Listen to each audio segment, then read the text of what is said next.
Thank you very much for joining us here on PM Express. My name is Evans Mensah. On tonight's show, a conversation with a man who is known popularly as Tarzan. I just recently read about the real reason why he was called Tarzan, and that real reason has something to do with the central theme of this conversation, press freedom. You may have noticed, but in the last few months, this conversation has become pretty topical. A lot of things have happened within the sphere of media generally and journalism that has got many talking.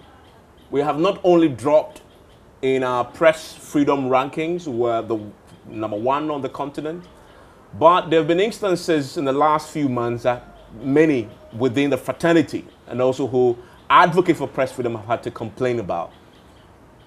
Radio stations have been shut down, journalists have been shot dead, media people have been beaten. The Media Foundation for West Africa has catalogued a series of them. The reason why the man I'm about to introduce is the man you want to talk to when it comes to press freedom. Is a man who challenged the status quo. At a time when many dared do that, he set up a radio station that really started this whole movement, this whole revolution within the space that gave me a job sometime later in 2000s. But he pioneered what we now know as private radio in Ghana. He's a man who doesn't hold back when he talks. We've tempted him once to have his own show, and it's always exciting to talk to him because he says it as it is. It's gotten into trouble many times with the government, with his party, with people that he's worked with in the past, but that is who he is, and that's why we need to pick his brain on all the things that matter as far as the press is concerned. Maybe we might also chip in a few of the things that are happening currently that he's observing, because he's also very well adept at talking about things with energy, and there's a lot as well to say about that sector as well. Ladies and gentlemen, my guest today on the show is Dr. Charles Rekrubobe, a.k.a. Tarzan. Tarzan, thank you very much for your time here on PM Express. Good morning. I've always wondered whether I should just stick to Tarzan or I should just be formal and still call you Dr. Charles Rekrubobe. So help me out on this conversation. Should I say Tarzan or I should say Charles Rekrubobe? That's what everybody knows. So I guess Tarzan is better. Although if my mother was still alive, she would not be happy. Let's start with that name, because Yes. as I said at the intro, that name has a lot to do with the conversation, Yes. press freedom. It was a famous minister of communications I recently read that introduced that name, that branded you that, but it was in the context of you fighting for press freedom. Explain.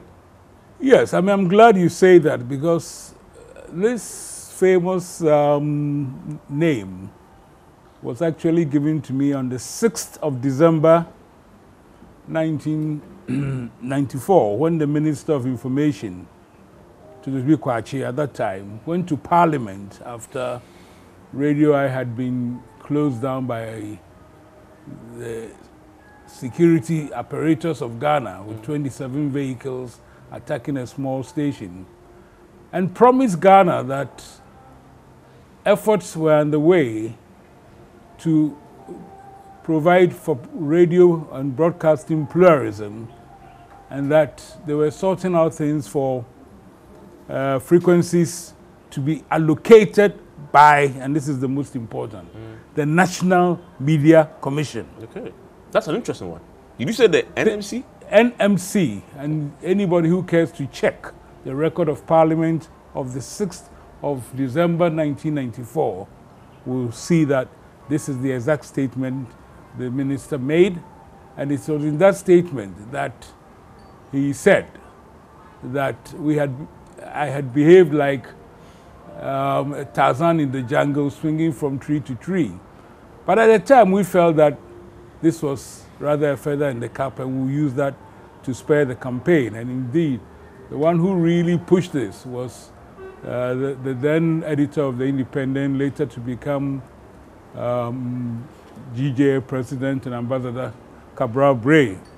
And so it was meant to be, if you like, an insult or a pushback, but it turned out to be the thing that spared the whole campaign. Were you really doing that, moving from tree to tree, as it were, like Tarzan, causing a lot of havoc to the system, because then we didn't know what private radio was? Exactly. So the whole thing was an irrelevant remark, but meant to create a state of disaffection, but it did not. It rather gave the push for the campaign.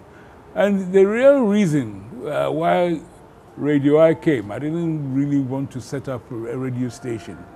But if you look back to the story of Ghana, you know, there's always, we have democratic elections, and they tend to be reasonable the first time round. But what has tended to happen is that immediately after the election and the government is elected, we don't have anything but a state media which is disseminating the news. And so by default, it becomes an arm of the state, and we don't get dissenting and contrary and other views. And so before you realize, the government of the day has effectively taken over the functions of the press and is doing propaganda. And after looking at this, I really felt that we could not repeat the same experiment in the Fourth Republic of Ghana, where we will go through a reasonably fair election, the government will be elected, and we're back to the monopoly of GBC broadcasting station. And I looked at the Constitution, and it's very clear if you read the chapter on press freedom, especially Article 1623, and it said, there shall be no impediments. And in particular, there shall be no need for a license for the establishment of a radio station or media of mass communication. For me, even an Asante engineer, the word there shall be no license was very, very clear. And the same Constitution says, unless you have a doubt about the interpretation, then you act as it says. Now, at the time, we had a Ghana Frequency Registration Board. Now, note the word, registration. It didn't say license. It said registration. So I wrote to the Frequency Board and said, we want to start a radio station called Radio I, 96.2 megahertz we are choosing. Because we felt, just me explain 96.2, that we're going into election 96. That's the second election of the Fourth Republic. Unless we actually had a free and fair media, then really we're heading down the road, back on the road of government manipulation of the media. So for us, there was no question of a license because the Constitution did not allow that. So we wrote to the Frequency Registration Board and said, look, we are intending to start this. This is the frequency we have selected, and could you please register it for us?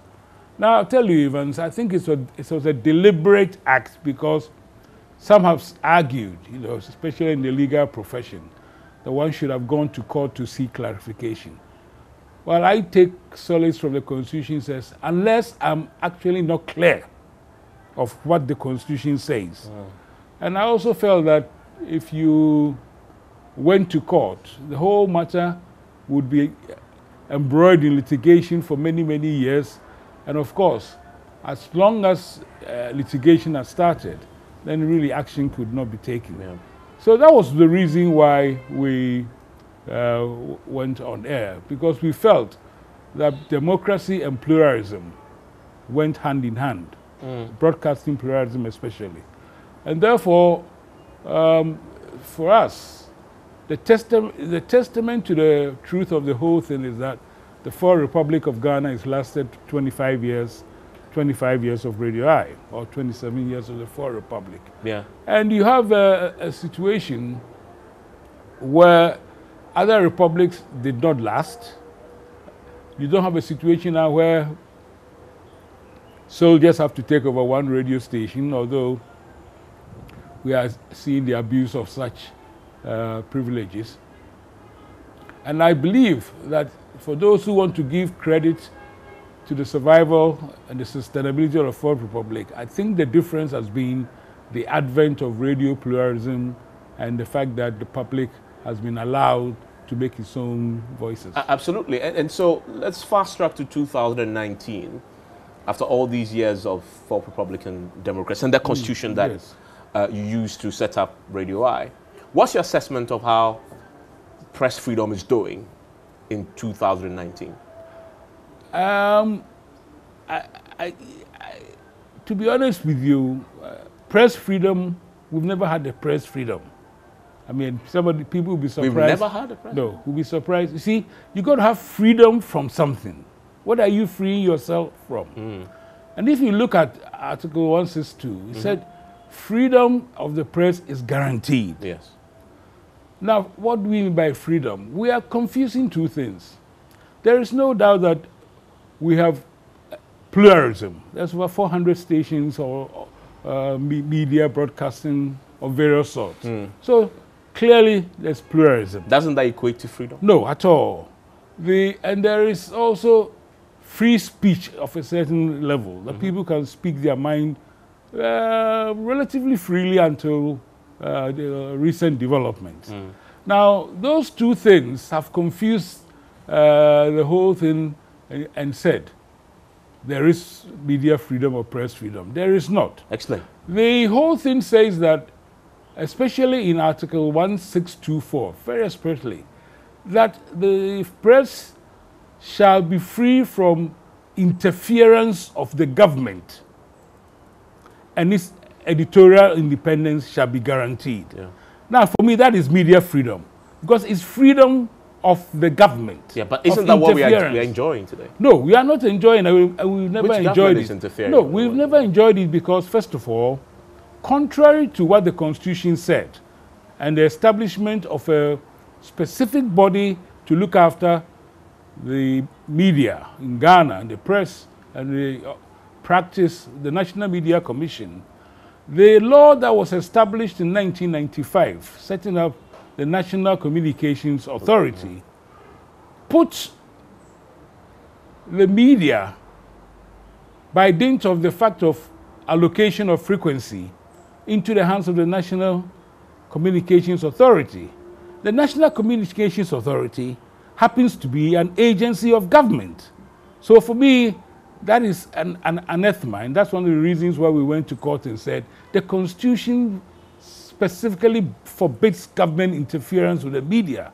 So you think that the mere architecture of the NCA amounts to government interference in the media?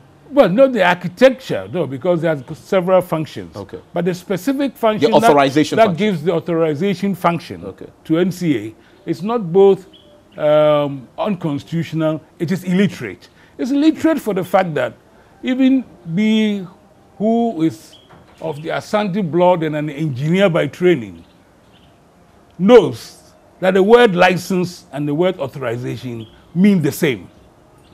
And if anybody wants to doubt it, they can consult even the cheapest dictionary in the world. That license and authorization means exactly the same. So I do not see how you say that, and in the most famous ruling, that's of the Supreme Court, yes, you do not need a license, but you need an authorization. That is the most inane and stupid judgment I've ever heard. But you're risking contempt of court here. No, I'm not risking contempt at all. I'm giving my opinion of a judgment, and I have a right to give that opinion. And the fact that you say that license you don't need, but you need authorization, it's an idiocy that we have lived it for far too long. And because of that idiocy, it's opened the gate for continuing government interference from day one, from the manner in which frequencies, radio broadcasting stations were established, right to this day when we have seen the biggest infraction of media freedom. Let me ask you that, now that you've mentioned it, is it the biggest infraction you say? The biggest infraction. Which specific example are you referring to? The shutting down of radio stations perceived to be sympathetic to the opposition, the use of armed security of the national apparatus to actually raid radio stations, the national security apparatus going into a media house to say to somebody or to the editors, take down these articles. As in the modern Ghana example. Exactly. Those are infringements, direct, of Articles 162 Let's separate the two examples. Let's stick with the NCA's actions with the shutdown of Radio Gold and XYZ in Accra, to be very specific. The NCA, and you cited the Supreme Court, the court ruling. The NCA had the court backing, the court ruling on its side. And their position was it was simply executing a lawful order. Post-facto rationalization of an absolutely unfortunate act. Because it was very clear from the beginning, and also even the judgment of the arbitration that they were involved in with Giba, that the manner in which they prosecuted the whole thing was absolutely wrong. If somebody owes you money, there are laid down rules in which you seek to collect your money. You don't take armed goons to go and shut them down. Now that's irrelevant. They say they have the absolute right. But that, in fact, you see, if it claims to be not in infringement of 1623, which was the subject of litigation, it's a clear infringement of 1624, which says you have no interference with a radio station and with editorial independence. Clearly, if you shut down a station, that is the biggest sort of editorial independence you can tarnish. Because at the end of the day, if you want your frequency, there's electronic ways in which you can either jam the station or take your frequency away without actually sending armed goons to raid that station. So I'm in no mind about this, and will be minded very, very soon to take this matter back to the Supreme Court. But the post-facto rationalization is unfortunate. And I think it's unfortunate because, let me put the record straight. The person, the legal person who defended the actions of Radio I, right from the beginning, right through to the Supreme Court, is not the president of Ghana. Though I cannot believe that he did it simply because he was defending a client. And because of Nana Akufo-Addo's record as a champion of human rights and freedom of the press and freedom of speech, etc., I believe that certain people acted and abused his name to act without his permission. On the NC one? On the NC one. So he definitely didn't know I haven't finished it, yeah. Secondly, Kandapa, the Minister of Security, was a member of the board of directors of the Independent Media Corporation of Ghana, the promoters of Radio I. I cannot see in what capacity or the rationale or reason that Kandapa will send goons to go and raid a radio station. It doesn't make sense. Or even to have members of the national security go to modern Ghana and tell anybody to shut a radio station down. And third, but also very important, the chairman of the NCA, Kwaku Seshiado, cut his teeth and his record on being a fierce defender of media freedom and a fighter of free press and freedom. So the involvement, whether intended or overt, of these three characters in this unfortunate and flagrant breach of media freedom is unfortunate. It's very, very bad, and steps must be taken very quickly to reverse it. And to be honest with you, because I do not believe that the president authorized this action, for the first time under his tenure, I actually sought an audience with him and said, look, this is not the right thing. You did? I did, and I met him on the 8th of May this year. And I said, no, I think that this is now an opportunity that the wrongs that you so strongly fought against must be corrected. And I have suggested a way that he can proceed to get the correction. You make a point about writing to the president, Nana Addo. Yeah, not just writing to him, I met him. You met him? Yes. And he knew this was the conversation you're going to have with him? Yes, because I'd sent the letters ahead of me. You wrote to him first? Yeah, I wrote to him and I met him. Complaining about what was happening? No, I wasn't complaining. I don't complain. I always suggest action. Actions, okay. You know, but your issue specifically was what? The shutdown of the two radio stations? No. It was not a shutdown. My issues did not even include the shutdown of the stations. It was going back to the fight we had started. Okay. And Which he and Sheshe, by the way. And Sheshe used to work in the president's law firm. Yeah, and yes, and it still does. It still does, yes. And Akutampa, by the way, Sheshe. What I said was that, look, this is what we fought for. You are now in the position to do something about it. And I'm sure you saw the famous article, not yet, Uhuru. And I said that if indeed the court process has been exhausted, the Constitution grants permission to Parliament to make laws. So those amendments can be made to the NCA rule. Because Evans... NCA rule to do what exactly? What are you amending? What NCA is saying that they have to allocate frequencies and therefore you need authorization from them. Yeah. It's Bankum. The International Telecom Union of the United Nations is the body that sets and allocates frequencies for different uses. Yeah. You know, radio, aircraft use, the police, the walkie-talkies, anything. But, you know, so when they have decided that 87.5 to 107 point whatever is the frequency modulation frequencies for FM stations, that applies throughout the world. It's not us who defines it. It's not for the NCA to say that I have to allocate it. So Totobis Kwachi's first statement was correct. You see, by the Constitution, you don't need authorization. You need registration or you need allocation. Because authorization and licensing implies a use of discretionary power. And for me, I don't care what the Supreme Court decided.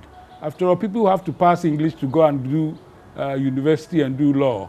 And that infringement of the basic language that we use to communicate and administer ourselves, of the English language, butchering it, cannot be pardoned in any way. So once you know that which the frequencies for FM stations are there, the NMC can decide that Joy can have 99.7. It can decide, you know, it is allocating. Yeah. It's not making any technical decision at all. I mean, but this is a conversation that, as you said, has been had in the past, has gone to the Supreme Court. Yeah. When you spoke to the president about that's why I was suggesting that Parliament has got the right to make, and you see, so you Supreme Court interprets the law. Okay. Parliament makes the law. So therefore, that anomaly can be corrected by a legal tweak of the I'm just curious Act. Whether you raised with the president specifically the shutdown of the two stations. I did not mention the two stations. I talked about the general action because by the time I met him, more than two stations had been shut down. Yes, and several stations had been slapped with huge fines. Yeah, exactly. So I raised that whole action. And the second action I raised was that Evans, in 1995, we submitted a memorandum to the Minister of Information, which has set up a committee chaired by the Deputy Minister, who then happened to be called John Dramani Mahama, to initiate the basis of a broadcasting law, you know, in Ghana, because we are going to have plural media. Yeah. So therefore, the GBC law was no longer relevant. We needed a broadcasting law. Surprisingly, 25 years later, we don't have a broadcasting law. And so the nickname that the minister gave me 25 years ago has come to actually depict media organization and practice in Ghana because we don't have any laws that govern it. And people always go to the NMC and say, and then when matters arise, people go to the NMC. The NMC has no powers, it has no resources, it has nothing. Because at the end of the day, if you're a radio station and you want to protect yourself, you say, well, who's giving you the frequency? NCA. Yeah. So therefore, I'm going to listen. That's where the power is. That's exactly where the power is. Some say that precisely because of the current president's role in the past as a champion of media freedom, the man who famously led the repeal of the criminal libel law, that the incidents you mentioned, the shutdown the rollback of the frequency radius for broadcast right now, which is as the NCA and the NANADO's watch have moved from 100 to 45 kilometers. Some point to that and say all these are systematic attempts to limit media freedom. That is what I'm saying. That and the man who administrative actions that tend to limit media freedom, and the man who is supposed to be the champion of media freedom. I have known NANADO for many years. Can he be absolved really of any responsibility in these actions? I think we also assume that you're not guilty until found guilty. Yeah. That's the reason why I went to him, because I didn't want to sit down, speculate, and assume, and speculate. But nothing has happened. No, because, to reverse these things. Because at the Radio time, Gold is off air, if I'm not mistaken. But that is exactly why I think that it was a serious infraction of media and suppression of media freedom, because all the other efforts which had started with ownership of pro-party stations to attempts to, if you like, influence, especially journalists who were seen to be impartial. All of those things have failed to achieve the desired effect. And therefore, the biggest and the most dangerous infraction is this direct shutdown of those stations. And in fact, if it's not corrected, you have opened the sluice gate for any government which comes and doesn't like any radio station to start shutting it down. Yeah, and the NDC have threatened that they might do same and retaliate. Well, that is why I don't think they believe in media freedom if they threaten that. But the other thing about limitations on frequency, in a sense, frequency modulating stations are supposed to be local radio stations, and therefore their range and their reaches are limited. And so from day one, the NCA should have actually done what it is attempting to do. But now. It was 100 kilometers before. Well, I don't know exactly what the it was 100 before. I don't know exactly what the ITU has got guidelines on these things. Why they didn't apply the ITU guidelines? Because quite a number of stations you can catch them beyond 100 kilometers, depending on the power of the frequency. The ITU has got prescribed rules on transmitters, their power, everything else, to ensure that it doesn't breach. But if you have waited 25 years and not done it, then your action now can only be interpreted as that you want to, in a sense, bring down the power of those media who you cannot control, specifically the most popular and the most listened to and the ones which are independent of partisan control. And so that, for me, is also part of the deliberate act of breach. But that is all. The irony is all this is happening under the watch of the president. But that is the point I'm saying, that my question is, nothing, at least publicly, has happened that appeared to roll back undo what appears to have happened. Publicly, I would have liked to have seen both the president, Kweku Sechiado, and Kandapaa make pronouncements on this particular development. They haven't said anything. They have said nothing, and that is really, in a sense, a negligence of their sworn commitment to media freedom, and also, not even more dangerous, giving succor to people who want to misbehave, to think that they have got the permission or the backing of the incumbent government to do something. And in fact, you see, what I suggested to the president was that he should set up a committee under the chairmanship of Anthony Akoto Ampao, who is probably the most knowledgeable on media, law and freedoms and things in this Ghana. Bring in the NCA, bring in the NMC, bring in other technical people, so that they can make recommendations to him on how we can deal with this unfortunate development and reinforce the media freedom that we have established in the last 25 years. You think it has been eroded? It's very low. You see, I wouldn't use the word eroded. That's why I say that we never had From the day that the NDC government of Jerry John Rawlings, despite the promise of Tutubi Kwache, put media effectively under NCA instead of NMC, that was the arrest of media freedom. But we never saw a radio station shut down under the NDC. Oh no, we did. There were raids and shutdowns. Taken off air?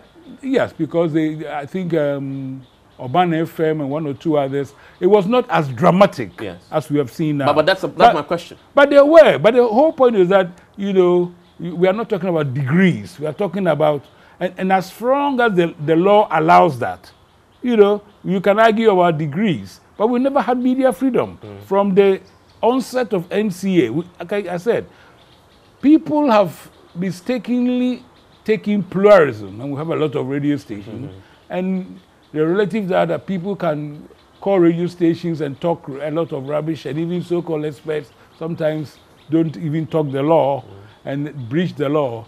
They've taken that to mean freedom. It's not. Media freedom must be, the Article 162, first paragraph says, freedom and independence of the media are hereby guaranteed. Yeah. Media independence. Independence from what? Independence is then amplified on 1624 and 1623. That says there shall be no need for a license. Yeah. And then 1624 says government shall not interfere with any media, nor shall it interfere either physically nor with the editorial independence of media. So we've never had the freedom. You said recently, I'm quoting, if there is a ray of hope of halting and reversing the inexorable slide into state-controlled media, it is to be found in the current authority structure of the country. What did you mean by that? Because the man who defended me so ably, not only on the point of law, but also ensured that I was not put into jail, is not the president of Ghana. He has the authority to amend the laws of Ghana and to ensure that which we fought for, and I believe he was very committed to, is actually righted as intended by 162. Some people have said, oh, the Supreme Court decision, and in fact, I don't know people like that. They base their decision on Article 164, which says reasonable laws shall be passed, etc., etc. But if you actually give a judgment that says license is not required, but authority is required, I think that's the most insane. On the back of this quote that you wrote recently, do you really have hope, and the conversations that you had with the president, etc., that the actions you've described as, you know, the biggest, I guess, rollback of media freedom in the last, what about 2 decades, will be undone? I will distinguish the actions, the rollback of the actions. I believe that those affected are in conversation with the NCA, and I hope that those conversations are expedited and not allowed to roll on for several months or until after the next election. Then I would say that a deliberate attempt has been made to subvert to subvert the electoral process. But what I was talking about is the change in the law, which is and also the promulgation of the broadcasting law, which the two of which combined will enable the NMC, if, for example, he wants to sanction. Your employers have been in dispute with the government about certain things. That dispute has been sent to the NMC. What powers does the NMC have to resolve that matter, apart from slapping you on the ring and say, don't do that again? It's unfortunate, and I will bring this in, that whether it is by formal announcement or by action, that the government of my brother President Akufo-Addo says that it's boycotting a radio station because it does not like the tone. That it's a direct statement of attack on your own confessed belief in media freedom. Yeah. Because, look, the media is important in a certain way. We have only one time in every 4 years to choose who is going to rule over us. The Constitution, which was written to serve a certain purpose, does not have the checks and balances that places the actions of the president under the kind of scrutiny that we expect. He has been given all the executive authority of Ghana. We don't have the kind of system that, let's say, the Parliament of the UK or the US Congress will have in checking appointments and decisions, etc., etc. We have the absurd situation where half of the executive, in terms of ministers, must come from Parliament. Mm. So you have, in effect, push parliamentary oversight aside, because a lot of them will be looking to carry executive favor to be made ministers. And so our media is our savior. You act to check the government, to hold government to account, whilst we all go to sleep for the next 4 years. So if that role is now being pushed back by the government that you are supposed to check and hold to account, that is the beginning of the death of the democratic credentials that we've been touting for 25 years and 27 years. Yeah, but what should the media do then? And because I've heard people say, what should the media do? I've heard people say, for example, that we've been boycotted by this government. NDC did the same. For they actually held a press conference and announced it. You couldn't even attend a government government function. And that people have actually gone to the extent of saying, secondly, we've dropped for the first time in a long time in our press freedom rankings on the continent. We're the number one. We've dropped to about 3 or 4 now.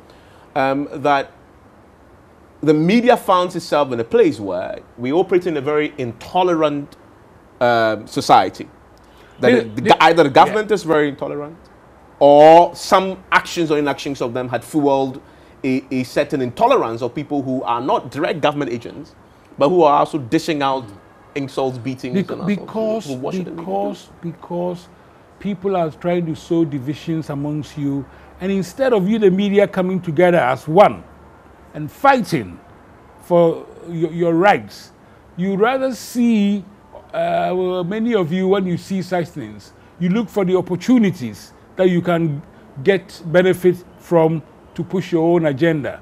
And instead of, and I think you've heard that famous Jewish thing about they came for so-and-so and I wasn't bothered because I wasn't among. You need to come together. Giba needs to get up and stop fawning all your rights and responsibilities and saying, well, government is going to do this and government is going to do that. The GJ needs to come together. The actions of Radio I, which nobody by the way has ever thanked me for, is resulted in probably the creation of the largest industry in this country. Yeah. The broadcasting industry is probably the largest. The GJ has not joined in any of the actions. The GIBA has never joined in any of the actions because they were more interested in pushing the business agenda and in carrying favor with government so that things will happen. The industry needs to come together. To do what exactly? Well, for example, the industry, when we went to Supreme Court, we put 2 cases, 1623, which they ruled on, and 1624, which they refused to even consider. I intend, if the president does not do as I have proposed, that we will challenge 1624 in court. Which says what exactly? That there shall be no interference. I mean, so raiding radio stations is a huge thing. It's almost like creating a state of fear. And the effect on other media houses will be that, hey, I better not say what government doesn't like before somebody comes to close me down. That is the biggest attack on press freedom. And unless you all come together and fight this whole thing together, And I know that it's unfortunate it's happened under my brother's time. But I believe that the right thing will be done. And I believe that the Supreme Court, if it doesn't have copies, I will lend them copies of the concise Oxford English Dictionary, so we don't get into this kind of absurdity again. And so you're prepared to take this back to the Supreme Court? Absolutely. And challenge what has happened recently? No, prepared to with you people, yes. with Giba, with GJ, with everybody else coming along. Just as Giba went to court to protect the interest of radio stations that were closed down, I expect Giba to protect the interest of the industry. But this will be a fight, this will be continuing a fight that you and the president started 2 decades ago. It does not matter. The president is now too busy looking after the whole country's interests. But fortunately, he's not the only lawyer in Ghana. But are you surprised that the direct stations who are affected haven't taken this legal action all these months? Because I don't expect them to do that. You see, what will happen, you know what will happen? Once they take action, it's get locked in the Supreme Court. The NCA has the freedom to say, oh, let's wait for the outcome. And then you stay off air for forever. You're giving them a ready excuse. Okay. So if somebody says, why haven't you done anything? Oh, well, the matter is in court. Which is precisely what we wanted to avoid from the word go. Exactly. So, yes. But I said I met the president on the 8th. Since that time, he's been very, very busy. I am confident that President Akufo-Addo will do the right thing by all of us, despite the infractions. I'm hoping that my brother, Kandapa, he's my brother because we were born on the same day, in the same year, in the same district of Ghana, and we're in the same industry. He will rein in the unruliness of the national security goons. He would ensure that no radio station is raided. He's accused of directly being involved in the modern Ghana raid. I'm saying he's accused because he hasn't been, nothing has been against him. I wouldn't comment on that. But knowing Kandapa as I know him, yes, I think more people were acting to please him more than he giving the instruction. But isn't that the core I've heard some media rights advocates suggest? That if that is true, the people accused of torturing these journalists should, one, have been named publicly, interdicted, investigations done, and public made aware of what has happened. I do not dispute that at all. But we haven't heard any action. No, because all those, that horrible, you know, it reminds me of a Dubois Hines culture of silence. You know, the government of the party that believed in the rule of law and the freedom of speech and expression and Kabi and everything is inadvertently, because I have no evidence to suggest that it has taken specific divisions, but it's inadvertently recreating a culture of silence in Ghana. Because if you don't condemn and you do not reprobate, and you do not culture of silence in 2019, that you're hearing echoes of it. Yeah. Really? Yeah, because that's such a chilling thing to say. Because I'm sorry, I need to be very chilling. These are my brothers. We've been in the trenches together. We fought for press freedom. Because I believe... Aren't you exaggerating this? No, no, because the issue is that, you know, if a journalist does a story, or media house does a story, and it's not sure whether goons will descend on the station, they're going to be more cautious. That's human nature. So those in authority need to come out and say, not only do we have nothing to do with this, those who actually broke the laws of this country and acted with impunity shall be taken to task. And that silence, for me, as I said, inadvertently, is recreating the culture of silence, because you are actually, and then journalists are murdered and we don't know, there's nothing happening. Investigations which we don't know, journalists are beaten, journalists have to go into hiding. My colleague Manasseh Zero. Exactly. And also, all of these things, you know, add up to the recreation of the culture of silence that we all fought against in the early 90s. And has the party you knew and helped find, the MPP, which I must say you've still been excommunicated from?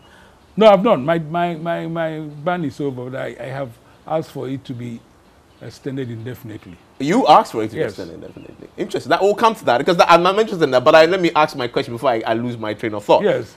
That party you knew, which before it came to power recently, was known to be the champion of freedom of expression, media advocacy, pushing the boundaries of press freedom. Yeah, yeah. Has it changed? Has anything changed in its DNA? Well, For this to be happening under its watch? by their deeds, ye shall know them. What do you mean by that? Because when we were in opposition, you know, we were making noise, we were calling upon authority, we didn't have the responsibility. All that we did has contributed in giving, letting Ghanaians give the power to the party. But the issue is that we now have the power. Our deeds in power mirroring the words that we spoke in opposition, and it's clearly it's not. I'm not talking about. Why? I'm not talking about condemnations. I'm Yeah. talking. No. You see, now I cannot speak for the NPP, so don't take me. I get that, but don't take me. there's down a that certain route. connection But there that you can- no, don't take me down that route, because for me, the only personal thing I'll say on that is that when I was suspended, out of respect to the disciplinary committee of the party, I went to a meeting at the party headquarters, which was attacked by party goons. We had to be rescued by the commander of the Greater Accra Regional Police, whatever they call themselves. You know, 2 big lorry loads. Nobody in the party condemned it. Nobody in the party said anything to me. And the party has allowed itself to become an intolerant party, It in my has? view. Yes, and that intolerance has gone into government. And all I would say is that I simply do not believe that what we all say, that power corrupts and power corrupts absolutely. I simply don't want to believe that of my own comrade in arms, President Akufo-Addo. John Ajikun Kufuor put it differently. The power can trick you. Who did? John Ajikun Kufuor, the man you served once. Yes, but it's the point of that he's also been in power, Yeah. and he did not. You see, and in fact, one of the things I will actually defend him was he promoted press freedom. You know, he donated the media center to the DIJ. Yeah. He was very, very instrumental in making the media feel comfortable under his tenure. So I don't think that I will compare the two. Yeah, I mean, but here's a controversial question then. If you're looking at the government, you've lived and seen all the governments Yes, since the yes, Fourth Republic. yes. You started Radio I, the challenges that you faced in the Rollins. Don't forget, I'm an energy expert. I'm not Absolutely. a radio. Absolutely. People forget that. You obviously served under Kufuor, and you I were served so under Jerry Rawlings' Rawlings PNDC. as well. Yes. And Rawlings' first government. And You've seen Mills. Yes. You've seen John Mahama, I have served who them all. himself was touted as a media person. Yeah. And you've seen this current government. What is your assessment of how these various governments are performing in terms of press freedom? Have we improved over the years, or are we retrogressing? I wouldn't want to give a ranking except to say that the current government has been the worst. That is harsh. It's not harsh. You see, Has been the worst since what? in the Fourth Republic. Wow. Because in all the other republics, there was the monotony and monopoly of GBC. So we're not really talking about press freedom. Here, through the actions of the one who occupies the position and some of us, we have actually established pluralism, which enables people to make choice. And what is happening now, both deliberately, because you are now picking out those you don't like, and inadvertently, you are now creating a state of insurrection and culture that is being eroded. And I cannot say that, to a certain degree, you can cite instances of the tenor of others. I'm not sure. Yeah, I mean, but so some question that and say, how can you say that when under Rawlings, people like Kweku Baku were jailed, criminal libel laws slapped on people. Newspapers were shit bombed. No. What I'm saying is that isn't that the worst period? Right after the no. You see, I will tell you something. All those things. No journalist has been jailed under this government. Well, people were jailed because they were journalists for what they've done. You don't have to be put into prison to say that press freedom has been oppressed. Okay. Every independent study of Ghana's media says that more than 87% of Ghanaians say that they get their news and current affairs from broadcasting. Yes. If you're attacking broadcasting, and I would want to chip in at this stage, we have now got a ridiculous situation where we are moving to digitalization. Yeah. Where, DTT. Yeah. Where the company that's going to run the digital broadcasting is a government-owned company. What's wrong with that? What is wrong with that? What is the independence of the media about having a... Why not an NMC company?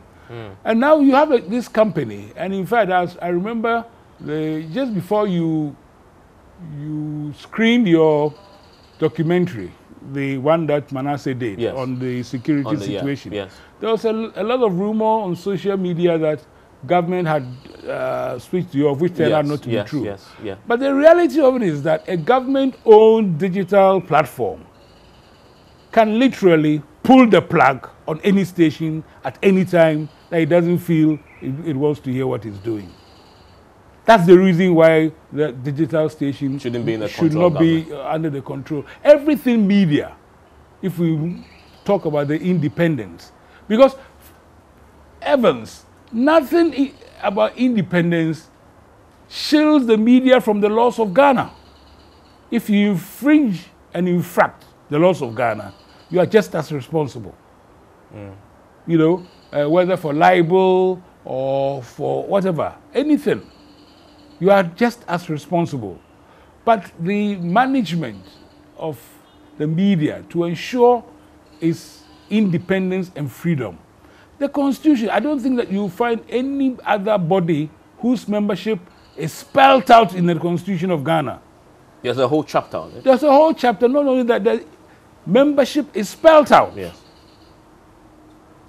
And it's to ensure that you do not use executive privilege or majority in parliament to abuse and subvert and take control of the body that is supposed to oversee the media. And I really hope that, much as I'm disappointed that this has happened under the tenure of one who fought alongside me to get a pluralism established, I really hope that when he has the time, or he will devote the time to ensuring that the right thing is done. And most people say that may possibly well be true, that this government will do what you ask of them, but they will go back and say to you that this government has, was in everything that is done that people criticize it, the rollback of the radios was based on law. They will say it because they went to court. Giba would challenge it, and Giba lost in court. They will say to you that they shut down. Giba lost it. Giba one lost second. I didn't say. You see, this is why I say abuse of the law. Okay. I get what you're saying. Yeah. So you might do it legally. It's founded in law. Yeah, it's fine. But it's still a fact that it was still founded in law. License because authority, as endorsed by Supreme Court. Sure, it's founded in law. I get but it's an idiocy. It's an argument you can make, but it's still the fact that it's still no, I don't want to even go there. But just to recount. Okay, it is lawful, but it's an abuse of the law. Just to recount, they also tell you that they shut down a radio station to which you've already raised issues with. Again, was within the right of, and again, was also part of an execution of a court order. They should not, you see, if a law is wrong from the word go, that's why I went back to 1995.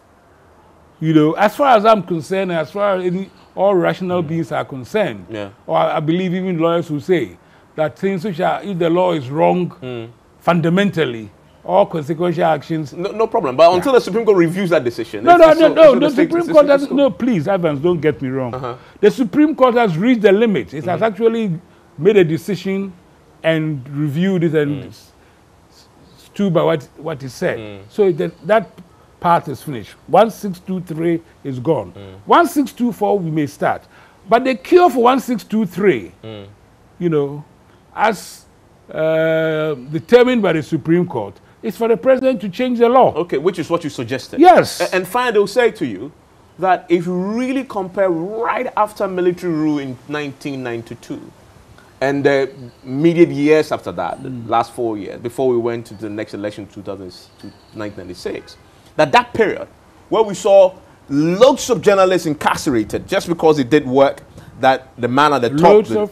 Well, they'll cite you Kwaku Baako, they'll cite to you Kwesi Pratt, they'll cite to you others who went behind bars, and then people like Kweku Sechiado and co. and your good selves, how to go and protest for them to be released. You know something, you are parroting.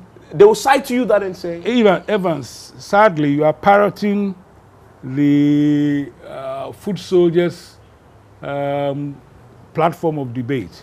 But those are facts. But two wrongs do not make a right. I don't expect they'll people. Say that cannot be compared. I cannot. You know something. I can only give you my opinion. Yes. Not everybody has to take it. You've asked me for my opinion. And people will challenge that opinion. They can challenge on the basis of those facts I'm pointing to. No, they can challenge it, but I'm not moving away from it. But the supposition you have made is that if they do the right thing, they have not done the right thing. Okay. If Akufo-Addo goes to right the wrongs, as he stood gallantly in court arguing, we will thank them for doing the right thing. But that doesn't mean that we will forgive them for infracting the law at all. And it does not also mean that because somebody else did it, two wrongs do make a right. As you see a lot of the social media amongst foot soldiers going. Our infringements and infractions were lower than yours, were less serious than yours. Therefore, we've done better than you. We should not have any infractions at all. Okay. That, for me, is the position I hold. That is Dr. Charles Rokubobe, and I told you, he doesn't hold back. He says it as it is. Regardless of the, you're disagreeing with him, he's made his points. I'm grateful that you joined us, and this is a conversation that I'm pretty sure will stir a lot of further debate in the media. But yes, that's what media is supposed to do, generate debate and discussion. You've heard his view, you might disagree, you might hold your own views on this. You can share with us on our many social media platforms. But that is PMSS for tonight. My name is Evans Mason. Thank you very much, Dr. Charles Rokubobe, for talking to us. Thank you for the opportunity. Yes. Because